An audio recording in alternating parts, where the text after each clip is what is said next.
So I feel really vindicated that this has finally come to a head, that they had to admit that they were guilty for contaminating the water in Dimock. This is the original case that we had back in 2008. This is what the AG went after. So they finally had to admit guilt. And this is going to open the eyes up to everybody around the world that y'all need to pay attention to what the hell's going on.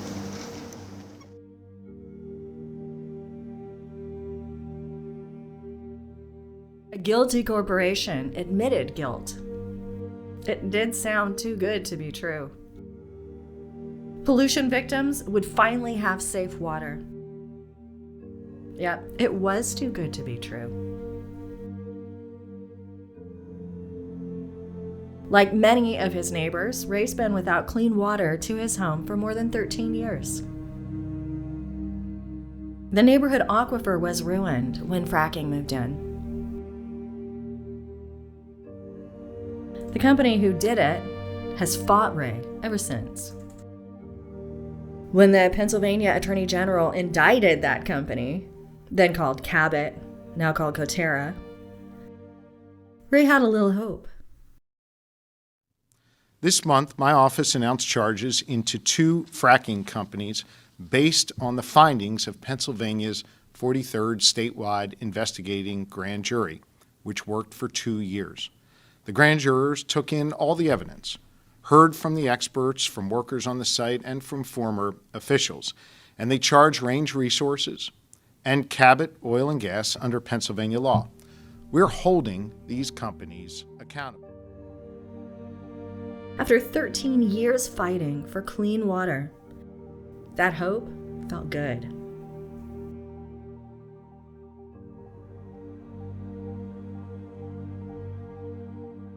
This is Ray in 2013. Let's get my good Dimock well water up here in the faucet. And I'm pouring all 3 nice big glass of Dimock well water, and you all can have a drink right now. Toxicology sat there at my kitchen table. He starts stuttering. I'm not drinking your water. Why not, you bitch? You just stood up there and turned around and told me my water's fine to drink, for me to drink.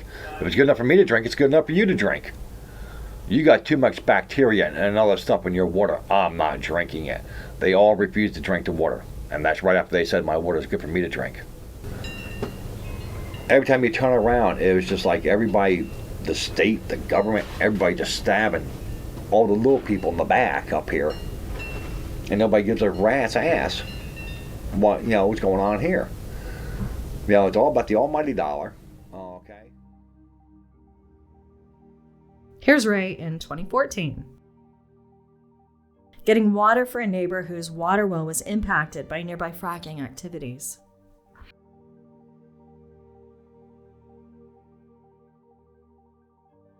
Back then, Ray owned the community water truck. Many of Ray's neighbors used it to fill their water buffaloes. They even had a sign-in sheet to keep track.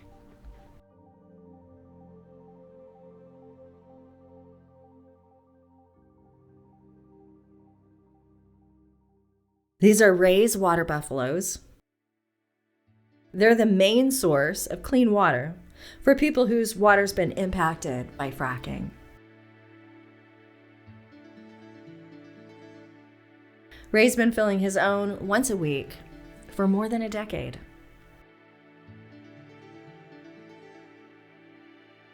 The old community water truck finally died, ran into the ground. Now, Ray uses his own truck, which is just an old half-ton pickup. It should not be hauling 2 tons of water once a week.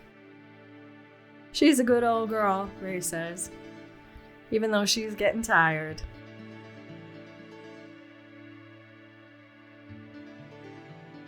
Ray drives 7 miles each way to a hydrant where he's allowed to get water.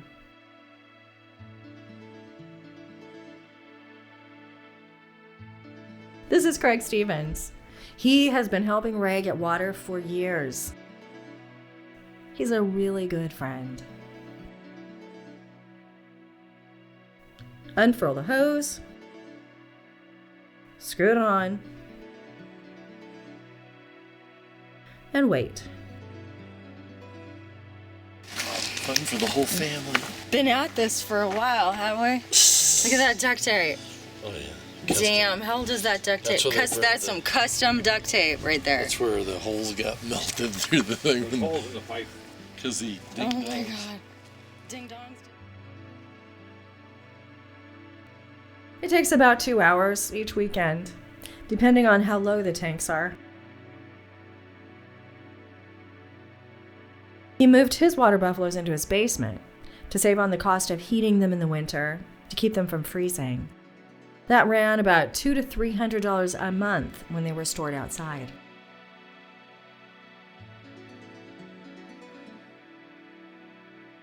The new buffaloes were pricey, but they should pay off in the end.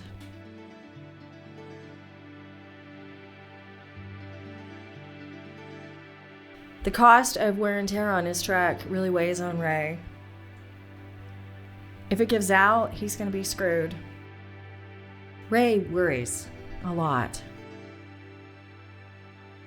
Grand jurors heard testimony from residents impacted by fracking on their land, that their water had a black film, that it looked like black sludge, and that it was cloudy. And this was the water seen by those grand jurors, taken from neighborhoods and communities in the Commonwealth of Pennsylvania. Those who tasted what came out of the tap said it was foul, and it was metallic tasting. That's what the grand jurors heard. Black sludge or black slime would clog and damage the pumps and filters used to treat well water, costing homeowners thousands of dollars. When Cabot, now Kotera, was indicted on 15 criminal charges in 2020, Ray hoped there may finally be an end to his weekly trips.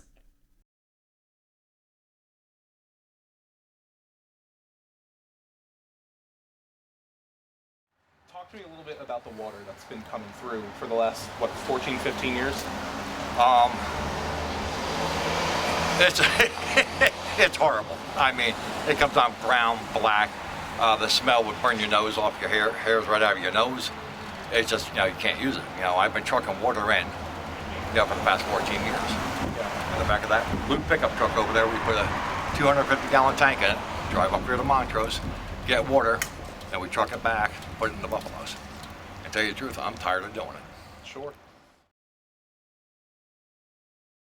The AG forced Kotera to put $16 million aside to complete a water pipeline to get clean water to these impacted families in Dimock. But the water line won't be done for at least 4 years. What are these victims supposed to do in the meantime? In 2021, the Attorney General's office asked if they would accept water treatment systems installed by Kotera. Most said no. Yet they were still forced to accept the systems while they wait for the water line.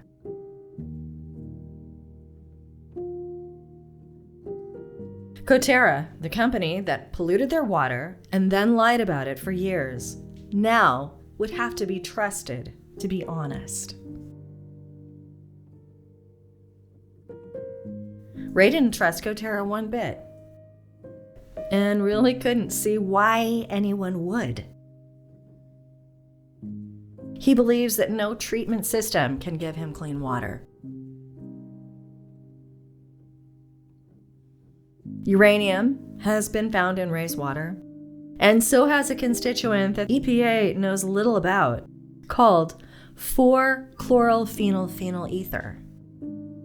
Recent testing shows continuing pollution. For too long, the good people of Dimock have waited to have the clean water that our Constitution promises restored to them in their homes and throughout our community. More than a decade of waiting for a permanent plan for clean drinking water is far too long. That's not only a failure of the company that contaminated our water, but also a failure by some in the Commonwealth to protect its people and to make sure that the rights of the citizens, the rights enshrined in our Constitution, are upheld. The residents of Dimock serve as a stark reminder that when big corporations are not held accountable, then the people suffer. It sounds so good. Yet, while Josh Shapiro was giving that great speech, Kotera was signing an agreement with Pennsylvania regulators to make sure any victims who didn't accept water treatment systems would not get the clean water they desperately needed.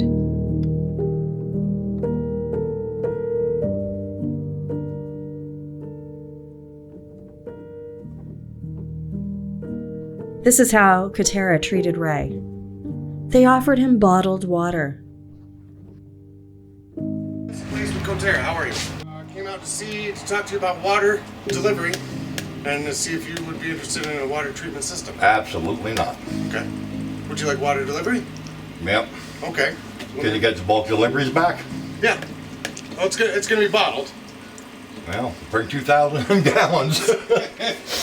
So, okay. Because I got Okay, buffalo. okay. Right. But if Wait you a minute. How would he shower with bottled water?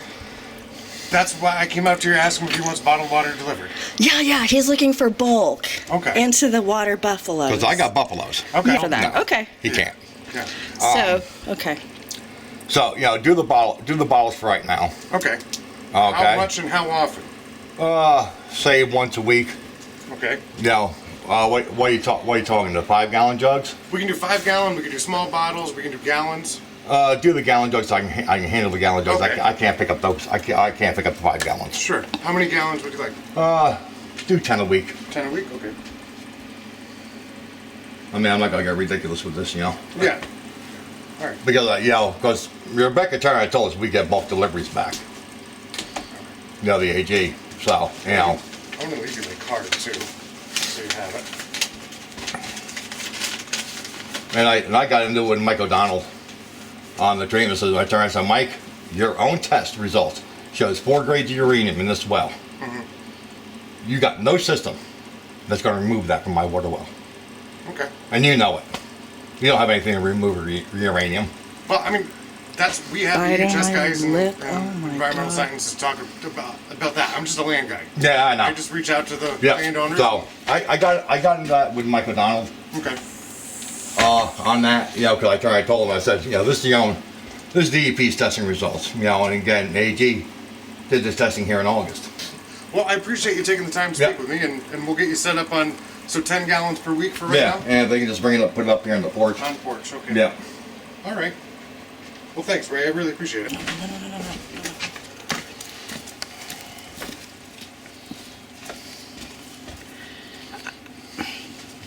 I don't know how you do it. I mean, I know they're probably nice people, but they're participating in something so evil.